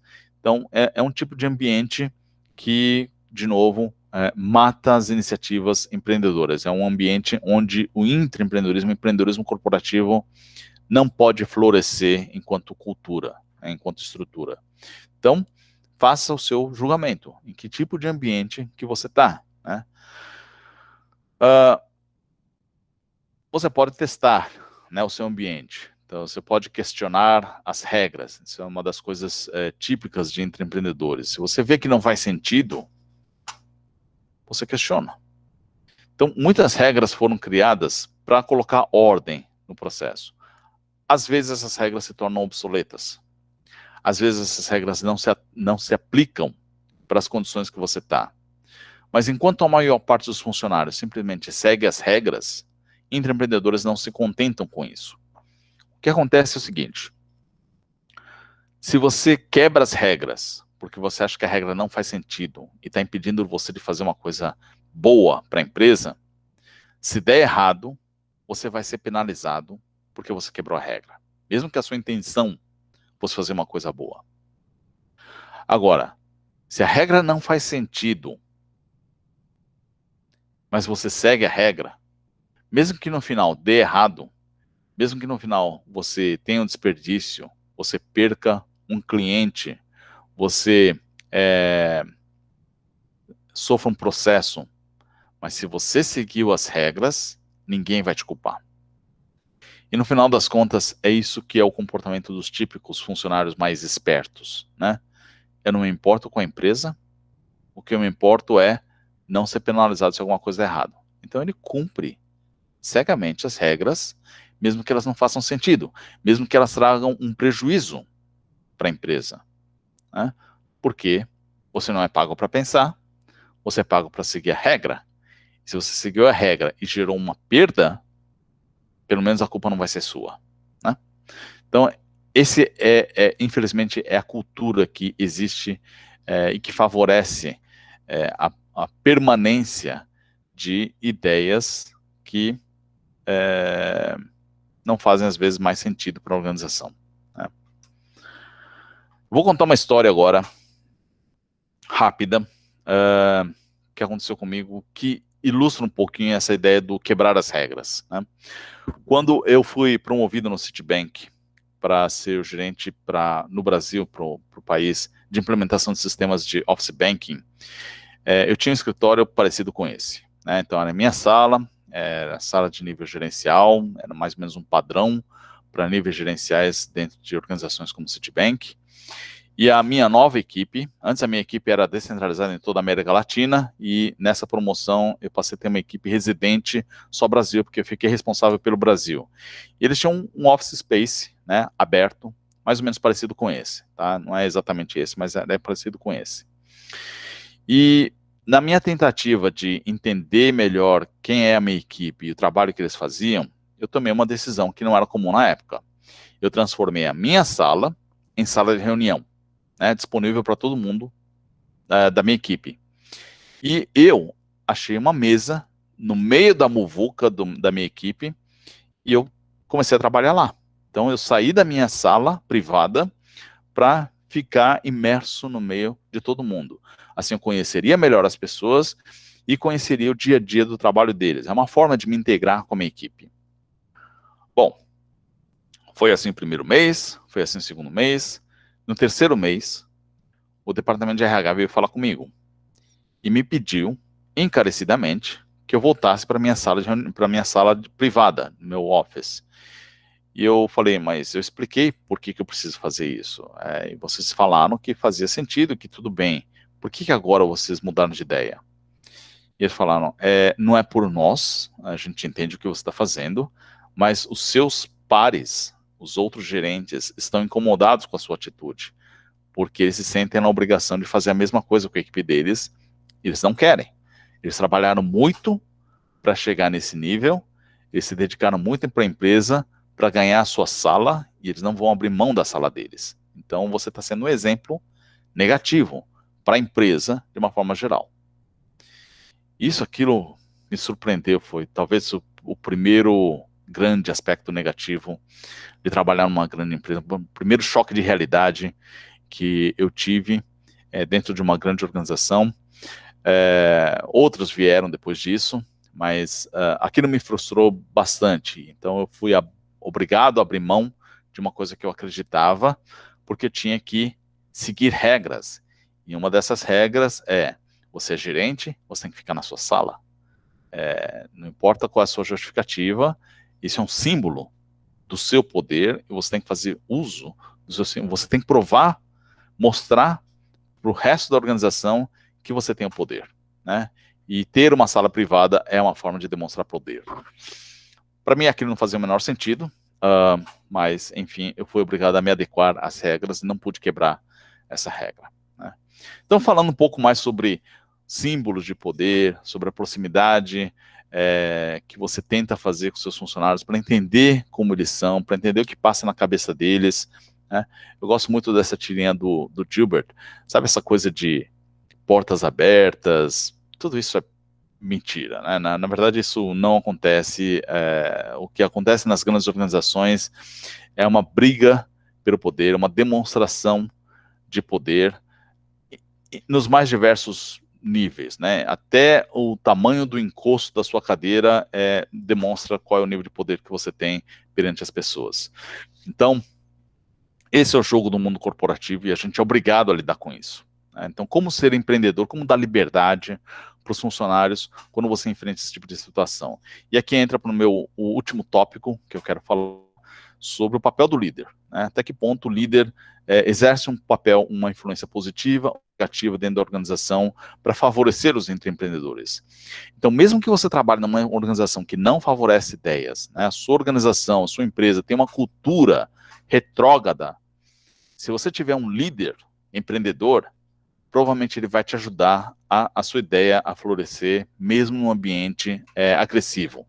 Então, vamos começar com as ideias, né? De onde vêm as oportunidades? Então, toda vez que você ouve uma reclamação do cliente, toda vez que você descobre no que a sua empresa é boa, muda alguma coisa no ambiente, como uma crise de pandemia, né, de Covid, então mudanças que acontecem ao seu redor, coisas que seus concorrentes fazem, né, e você tem que reagir, tendência de comportamento do seu consumidor, coisas que não deram errados no passado, novo conhecimento que vocês adquiriram, você fez um MBA, você fez um curso executivo, ou numa necessidade ou problema interno. Todos esses são oportunidades para você ter uma ideia de como você pode se diferenciar, de como você pode se tornar mais competitivo, de como você pode desenvolver uma solução inovadora para um cliente, de como você pode superar um concorrente, como que você pega o coronavírus, né, como uma oportunidade, né, como que um problema pode se tornar uma oportunidade. E muita gente teve várias oportunidades empreendedoras, mas obviamente muitas oportunidades intraempreendedoras podem surgir também. É uma mudança, é uma coisa que aconteceu, é uma ameaça que você pode ver como uma oportunidade. Então, cada vez que você tiver uma ideia inspirada em alguma dessas fontes, né, o que pode surgir? Em primeiro lugar, é uma coisa que a empresa quer fazer? Né? Sua ideia é boa a ponto de ajudar a empresa a atingir seus objetivos estratégicos, ou seu departamento, ou a sua divisão de negócio, né? Então, está alinhado com o que a empresa já está fazendo ou quer fazer? A sua ideia, você sabe fazer isso? Você tem as competências, você tem os skills, o conhecimento, você tem como executar isso e trazer esses resultados que você espera? Terceiro aspecto, é uma coisa diferente? É uma coisa nova? É uma coisa que nunca foi tentada antes, pelo menos no ambiente onde você está, né? Pode ser caracterizado como uma inovação? E por último, que benefícios essa ideia vai gerar, né? Então, você vai aumentar a satisfação do cliente, você vai diminuir um custo interno, você vai resolver um problema, você vai aumentar a receita. Então, que benefícios que você gera com a sua ideia, né? Então, é uma boa ideia se você tiver uma combinação desses 4 elementos, né? Se esses 4 elementos juntos vão te gerar todos esses benefícios. Então, é uma boa ideia. Bom, a partir daí, faça um business case, apresente o seu projeto, né? Encontre um padrinho. Então, dependendo do tamanho do seu projeto, se ele tiver um certo grau de complexidade, envolver outros departamentos, provavelmente você vai ter que achar alguém mais qualificado em termos de poder, em termos de influência, para ajudar você a desenvolver o seu projeto, né? Então, a gente tem que ter uma plena consciência de quais são as nossas limitações e encontrar pessoas que vão nos ajudar a superar as barreiras e dificuldades internas. Seja realista com relação à viabilidade e os riscos, porque quanto mais você conseguir planejar o seu projeto, mais você consegue ver à frente o que pode dar errado. Prepare-se para negociar, aceitar sugestões, rever a sua ideia, então seja resiliente, né?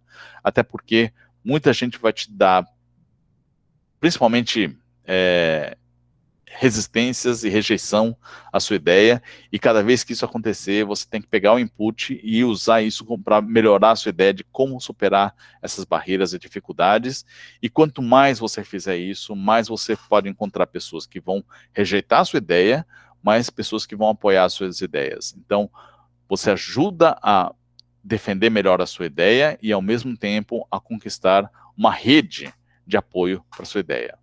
Então, essas são algumas ideias de como você pode desenvolver o seu projeto para fazer ela acontecer. Tem mais para falar aqui, mas numa outra oportunidade a gente pode conversar. E aqui, um comportamento típico de líderes que realmente sabem o que são, quem são seus intraempreendedores, por que e como eles fazem essa identificação. Então, deixa eu criar uma situação hipotética aqui para ilustrar o meu ponto. Imagina o seguinte, você tem funcionários, 3 funcionários dentro da sua equipe, né? Agora você desempenhando o papel de líder. Você tem 3 funcionários aqui na sua equipe.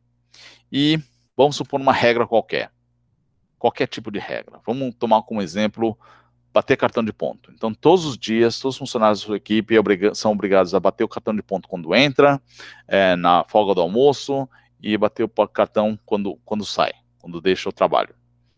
Muito bem, tendo essa única regra, e, de novo, tudo isso que eu estou falando vale para qualquer regra, você vê que seus 3 funcionários na sua equipe têm o mesmo desempenho. Todos eles chegam no horário, batem o ponto, saem no horário.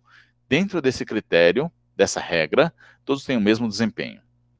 O que a minha sugestão agora é, dentro da linha de promover um clima de favorável ao empreendedorismo e da liberdade e autonomia para os seus funcionários, vamos derrubar essa regra, ok? Vamos dar liberdade para os funcionários e fala para eles, a partir de manhã, não precisa mais bater o ponto, você chega no horário que você quiser, você sai no horário que você quiser. Aí os 3 funcionários vão ter, para esse exemplo, 3 comportamentos distintos. O primeiro, não muda nada, sabe? No final eu já estou acostumado, é o horário que eu levo o meu filho para a escola, é o horário que eu já sei como que vai ser o comportamento do trânsito, enfim, eu vou continuar fazendo o meu horário. Não muda nada para o funcionário 1. Bom, o funcionário 2 vai falar o seguinte, como é que é? Não tem ninguém controlando que horas que eu chego, que horas que eu saio? Ah, maravilha. Ele começa a chegar 10 horas da manhã e sai às 2 horas da tarde. Consequentemente, seu desempenho cai consideravelmente, né? Mas tem um funcionário 3. Imagina um funcionário 3, um cara que detesta acordar de manhã, sabe? Tem pessoas assim, né? Tem uma alta produtividade de noite, mas tem um péssimo humor de manhã. Você deu liberdade para ele, ele vai fazer o seguinte, ele vai chegar na hora que ele acorda, 11 horas, mas vai ficar depois direto, até 6, 7, 8, 10 horas da noite, né? E o desempenho dele aumenta bastante, ok? Então, olha só, quando você tira as regras e você dá liberdade para as pessoas, é que você vê como que as pessoas lidam com a liberdade e autonomia. Algumas vão usar bem, algumas vão usar mal, né? Então você consegue diferenciar quem é quem quando elas têm liberdade. E esse é a principal vantagem de você implementar um clima de autonomia e liberdade. O que acontece aqui é o seguinte, muitas empresas, ao invés de ver o funcionário 3 e descobrir o potencial do funcionário 3 quando a gente dá liberdade para ele, eles olham para o funcionário 2. Eles falam o seguinte, sabe do que mais? Essa ideia de dar liberdade não vai dar certo, porque olha só o que acontece com o funcionário 2. Então, por causa do funcionário 2, é que são estabelecidas as regras. E as regras são democráticas. Valem para o funcionário 2, mas vale para todos os funcionários. Então, muitas empresas, para controlar o funcionário 2, impõem as regras que matam a produtividade do funcionário 3. Então, nós ignoramos os intraempreendedores e matamos o seu potencial porque a gente precisa controlar o funcionário 2. A gente precisa evitar que os funcionários tenham um comportamento similar ao funcionário 2. Isso é o que a gente chama de nivelar por baixo. Então, muitas regras são impostas para funcionários, para clientes ou organizacionais, simplesmente com essa ideia de que eu tenho que nivelar por baixo. Estou sendo forçado a mudar as regras da sexta-feira casual. A partir de hoje está proibido camisetas, regatas e shorts. Então, as proibições, os controles, as regras são muitas vezes criadas para controlar o mau uso da liberdade. Então, são colocadas regras para controlar maus usos das regras e dos procedimentos e da liberdade que foi dada, né? Infelizmente, isso que acontece. Mas enquanto as regras são corporativas e institucionais, e aqui é o papel do líder. O líder, ele pode abrir exceções. O líder, ele conhece cada pessoa, deveria conhecer cada pessoa que existe na organização, na equipe dele, e ele pode fazer um tratamento individualizado, principalmente para os seus talentos entre empreendedores, que organizacionalmente, institucionalmente, não é possível distinguir, né? Então, essa é a grande vantagem do líder. E aí, o papel do líder, e aí eu quero colocar um outro ponto, é de propiciar para cada funcionário um nível de significado para o trabalho dele. E esse nível de significado ele diferencia de um para o outro. Para alguns, né, é uma progressão de carreira. Para outros, é só um salário. Então, se eu consigo diferenciar o que é que motiva cada um dos meus funcionários na minha equipe, eu posso dar para cada um deles um significado diferente, né? Então, olha só, o exemplo que eu tenho para citar foi quando eu construí a minha casa em Itu, no Brasil, a primeira e última casa que eu construí. Não sugiro essa experiência para ninguém. Eu tive uma equipe de pedreiros, um engenheiro e um mestre de obras. E o mestre de obras, ele controlava o trabalho dos pedreiros.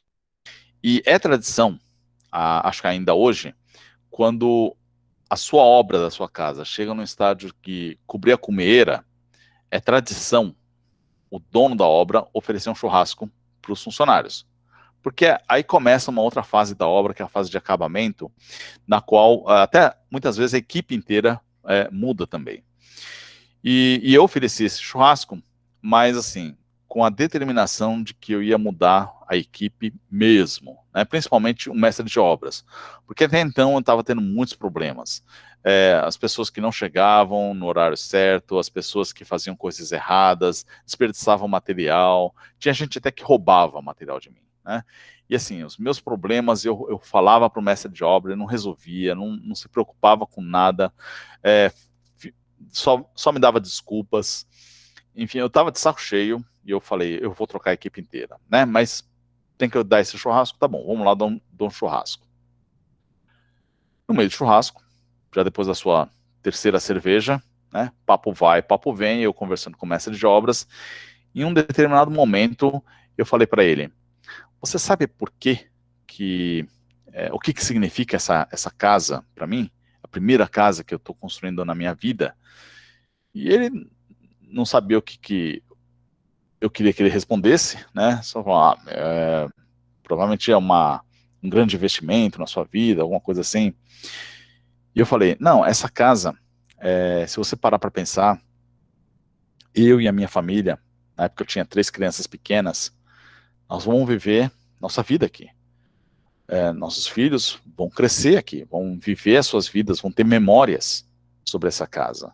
Lá no futuro, quando eles constituírem as suas próprias famílias, a gente vai voltar para cá e vamos lembrar de tudo que a gente passou. Nós vamos ter memórias, experiências, né, que a gente viveu aqui. Então, o que você está ajudando a construir aqui vai fazer parte das nossas vidas para sempre.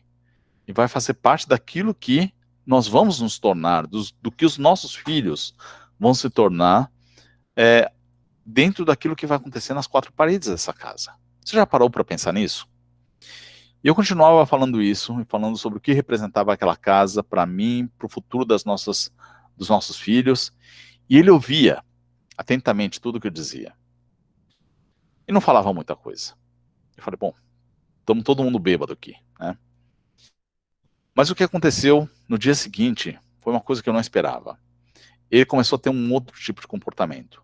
Então, ele começou a ser mais proativo e falar para mim os problemas que tinham na obra e como ele tinha resolvido, ou quais eram as ideias que ele tinha para resolver tais problemas.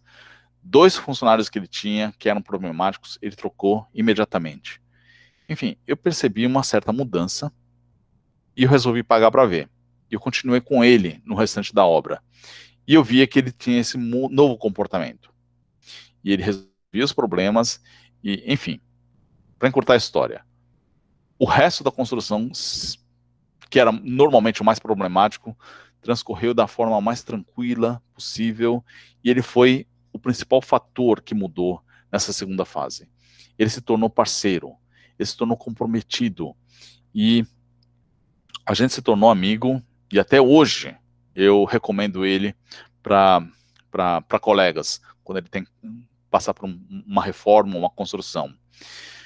O que mudou?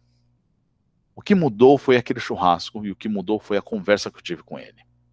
Significado para o trabalho. Então, de alguma forma, o trabalho dele, a partir da minha conversa, ganhou um significado, ganhou uma importância. Ele não estava lá só para construir mais uma casa. Ele não estava lá só para sentar tijolo, só para ganhar o salário dele. Ele estava lá para construir uma coisa maior, né? Para influenciar a vida de uma família. Então, quando a pessoa se dá conta disso, e às vezes ela não se dá conta disso sozinha, ela dá um novo significado para o trabalho dela. E nada é melhor para você e para a sua equipe quando a sua equipe tem um significado do porquê eles fazem o que eles fazem. Lembra? Isso quando eu falei sobre o propósito do espírito empreendedor, é dar um significado para aquilo que você faz. É ter um propósito para aquilo, né? É ter uma importância. O seu trabalho é importante. Então, quando você consegue fazer isso para cada funcionário que você tem na sua equipe, você tem tudo. Eles vão ser dedicados, engajados, vão contribuir com ideias, e eles vão se entregar para o trabalho dele, ao invés de fazer o mínimo necessário que diz o cargo dele. Então, esse é o exemplo que eu queria para qualificar a importância da influência do líder para despertar esse espírito empreendedor, esse espírito de proatividade, de engajamento, dê um significado para o trabalho deles. Ok? Marcos, Oi. opa, não, só assim, que o fluxo tá muito bom, né, todas as questões aí, mas para a gente deixar um tempinho para o final também para o pessoal perguntar, se você puder caminhar, né, não sei o que falta aí para o fim. Tá, já estou terminando aqui. Tá? Vamos lá, avancei um pouquinho no tempo. Então, deixa eu resumir aqui com mais 2 slides. A primeira, para diferenciar o líder dentro das empresas onde elas trabalham. Então, muitas empresas hoje recompensam tarefas. Basicamente é dizer, o seu trabalho é fazer isso. Isso aqui, o que está na sua descrição de cargo. Então, não importa se o resultado vai ser bom ou ruim, se você fez o que está dizendo no seu cargo, você está bem. Algumas empresas recompensam resultados, que nem o Google, por exemplo. Eu não controlo nada no seu trabalho é entregar um projeto legal no final do mês, né? Ou no final de um período de tempo. Então, basicamente, eu estou dando para ele uma meta. E se ele cumprir a meta, não importa o que ele fez para chegar lá. Então, não importa a descrição de cargo, as suas tarefas e responsabilidades. O que importa é qual foi o desempenho que você teve. Então, empresas que recompensam resultados. Mas somente algumas pessoas recompensam iniciativas. E recompensar a iniciativa é basicamente dizer, o seu trabalho é agregar valor. E o trabalho é agregar valor é o comportamento empreendedor. Então, não me importa qual é o seu cargo, não me importa qual o resultado que você vai atingir, mas se você vai, de alguma forma, agregar algum tipo de valor para mim, para o cliente, para a equipe, para a organização, esse é o comportamento empreendedor, porque dá uma abertura para uma infinidade de aspectos que podem ser cobertos dentro das todas as possibilidades do que qualquer um pode entregar para a empresa. E que muitas vezes vai além do cargo e vai além das suas metas para a empresa. Tá? Bom, resumindo, quer ser um intraempreendedor? Vai todo dia trabalhar disposto a ser demitido. Tá? Esse é o comportamento de assumir risco. Entenda que isso faz parte do preço de ser um empreendedor. Porque tem benefícios também que compensam mais esse risco. Seja sempre preparado para vender a sua ideia. Entenda que muitas vezes é melhor pedir desculpas do que pedir permissão. Se você pedir permissão e te negarem, é aí que você matou a sua ideia. Muitas vezes você vai lá, faz, e aí se der errado, aí você pede desculpa, tá? Mas aí já está feito, entendeu? Ter a ideia não é tão importante quanto implementar. Tá cheio de gente que se julga entre empreendedores só porque eles têm boas ideias. Isso não é suficiente. Tem que ter ação.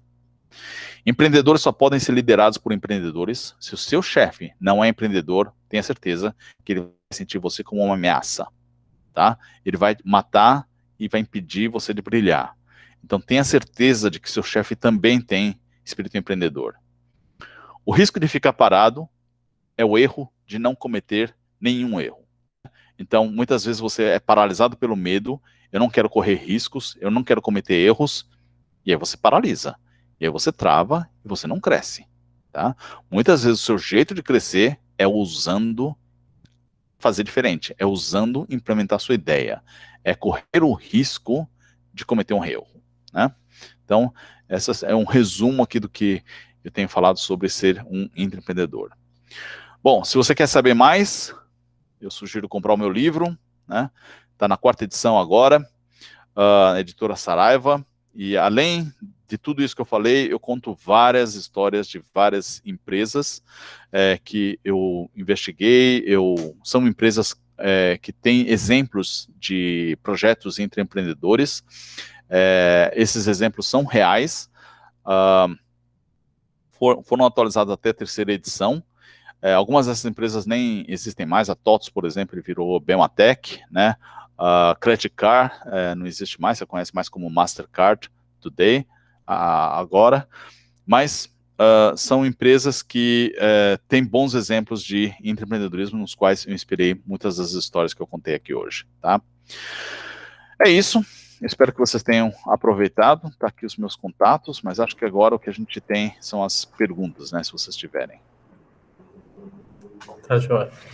Muito obrigado, Marcos, né, pela essa trajetória toda do empreendedorismo corporativo que você explicou. Acho que ficou bem claro, né, diferentes elementos, componentes, né, atores envolvidos no processo de empreender em organizações. Nós já temos 2 questões aqui, Marcos. Eu vou ler as duas, apesar de não serem no mesmo contexto, mas é que você pode responder em bloco. Uma, o Gabriel, ele diz o seguinte: entrando um pouco na questão da motivação do colaborador em gestão de pessoas, como posso valorizar e melhor pagar esse empreendedor? E no caso de gestão pública, como motivar um funcionário público para empreender no seu departamento? E o Gustavo, né, Fortes, ele traz para o lado da educação empreendedora, né? Então, ele diz, estudando diferenças entre o empreendedor e o intraempreendedor, percebemos uma série de diferenças práticas, tanto no contexto, na atuação do dia a dia, principalmente os objetivos finais, né? Então, a pergunta dele é como conciliar os conceitos e particularidades do empreendedorismo corporativo para uma educação empreendedora na graduação, né? Considerando que o ensino do empreendedorismo deve ser também voltado para a criação e modelagem de negócio. Ok, muito bem, muito obrigado. Vamos por partes aqui. Então, a primeira pergunta do Gabriel é uma pergunta bastante complexa de responder, porque o que motiva os intraempreendedores, em muitos casos, é parecido com o que motiva os demais empregados, mas tem algumas coisas adicionais. E aí entra o sistema de compensação também. Os intraempreendedores, se você der, por exemplo, o que motiva um intraempreendedor, às vezes vai ser visto de uma forma diferente, porque não é empreendedor. Então, dá, por exemplo, flexibilidade no horário de trabalho, para intraempreendedor isso é muito importante. Para não empreendedores, eles podem se sentir perdidos, né? Então, você tem que saber quem é quem para você oferecer a coisa certa. Se você der uma remuneração maior, às vezes vai motivar o empregado, mas para o intraempreendedor o que ele quer mais acesso a recursos, né? Porque ele quer implementar o projeto dele. Enquanto para intraempreendedores dar oportunidade de educação e uma formação melhor é um benefício, para não empreendedores, ele vai pensar, ok, eu vou ter que trabalhar, eu vou ter que estudar fora do meu horário de trabalho, a empresa vai me pagar para isso, né?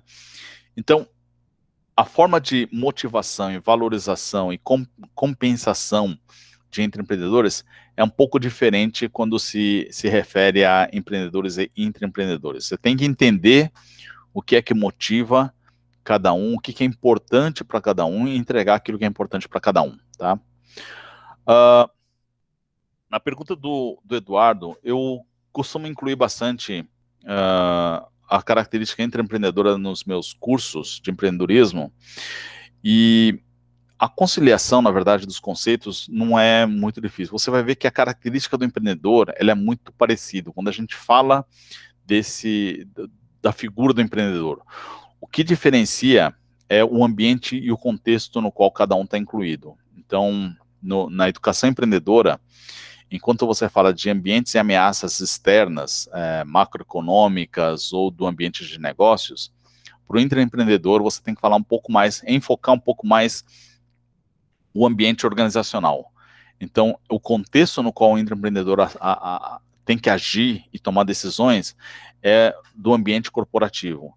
Então, entender como funcionam organizações em termos de sua estrutura, sistemas e estratégia faz parte do que você tem que adicionar nos seus cursos de intraempreendedorismo. Tá? Então, é um pouquinho diferente nesse sentido. É o contexto no qual o empreendedor age. É isso que é diferente que você tem que incluir na educação. Tá, joia. Tem duas aqui, Marcos. Uma, podemos pensar, da Maria Angélica, podemos pensar que todo empreendedor é um intraempreendedor e que nem todo intraempreendedor é um empreendedor, né? E outra questão do Caio, que tem uma relação com a pergunta anterior também do Gabriel, sobre como ser intraempreendedor no serviço público, que é um ambiente totalmente regrado por leis. Ok, vamos lá. Então, Maria Angélica, em primeiro lugar, essa relação entre o empreendedor e o intraempreendedor, eu não diria que existe uma. Eu acho que existe uma característica mais apropriada para algumas pessoas serem empreendedores do que para ser intra. Isso vem muito do seu contexto pessoal. Eu, por exemplo, eu tentei empreender várias vezes e eu descobri que eu sou melhor intraempreendedor do que empreendedor. Eu sou melhor para focar mais em ideias e não ter que fazer tudo, mas usar recursos que já existem a meu favor. Alguns não gostam do ambiente corporativo, qualquer que seja, e está disposto a pagar o preço de construir tudo do zero, incluindo relacionamentos, levantar fundos e recursos, e construir tudo do zero. Então, acho que depende muito de com que tipo de estrutura que você se adequa melhor. Falar que o intraempreendedor é fácil para ele se tornar empreendedor, ou para o empreendedor é fácil para ele se tornar intraempreendedor, é muito relativo dentro do contexto que está em cada um. Mas a verdade é que eu diria o seguinte: se você já é empreendedor e você volta para o mundo corporativo, eu acho que você vai sentir mais a dificuldade de se adequar às regras. É como você trazer para uma jaula um animal que experimentou a liberdade. Eu acho que esse caminho é um pouco mais complicado de uma forma geral, mas eu não quero impor uma regra sobre isso, acho que depende muito da característica de cada um. Para a pergunta do Caio, intraempreender no ambiente público, eu diria, é mais difícil, sim, porque existem mais regras e o ambiente organizacional do ambiente público não é limitado à organização, mas é limitado à estrutura que existe de uma forma geral, a estrutura pública, né? Então, às vezes você consegue vencer barreiras dentro da sua organização, mas você não consegue vencer barreiras que são mais amplas dentro do ambiente público, ou a forma como o ambiente público é regido. Então, eu acho que quanto mais complexa for a máquina, mais difícil é você superar as barreiras. Então, em organizações públicas, infelizmente, o contexto não é só local. O contexto é maior em empresas públicas. Essa é a minha opinião, mas é claro que, assim como nas empresas, também dentro de instituições públicas, existem ambientes que são mais favoráveis e ambientes que são menos favoráveis. Aí é dentro do contexto de cada um.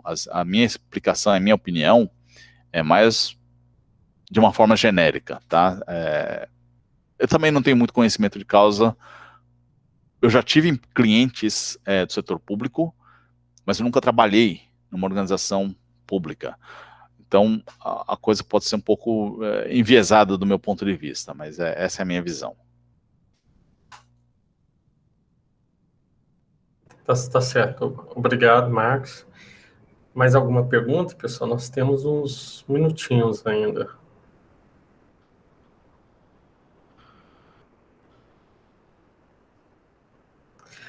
Marcos, então, como não tem nenhuma, só para a gente aproveitar, assim, você pesquisa o tema, né? Não só estou como pesquisador, mas já estou muito como consultor do tema e acompanho as organizações, né? Há muito tempo. É, Algo mudou, né, nas organizações nos últimos anos, que tornaram esse ambiente mais propício ou menos propício para o exercício do empreendedorismo corporativo? Eu acho que mudou. Eu acho que, dentro da minha visão, faz muito tempo que eu não tenho dado consultoria para empresas, então, pelo menos há uns 5 anos que eu perdi um pouco do contato do mundo corporativo, mas se eu falar até 5 anos atrás, o que eu tinha visto nas empresas que eu auxiliava, eu diria que mudou em alguns aspectos, de uma forma geral, porque nós estamos entrando num momento em que quem está numa indústria competitiva percebe que inovação é o caminho obrigatório, que essa é a dimensão da competitividade agora, mas essa dimensão de competitividade não é a mesma em todas as indústrias. Então, algumas indústrias são mais tradicionais e estão mais presas a alguns pressupostos tradicionais. Então, por exemplo, o mercado de saúde ainda está preso na dimensão de flexibilidade, ainda não chegou na dimensão de inovação. O mercado de manufatura de bens de consumo também ainda está muito ligada, não bens eletrônicos, mas bens de consumo de uma forma geral, ainda está na dimensão da qualidade. Então,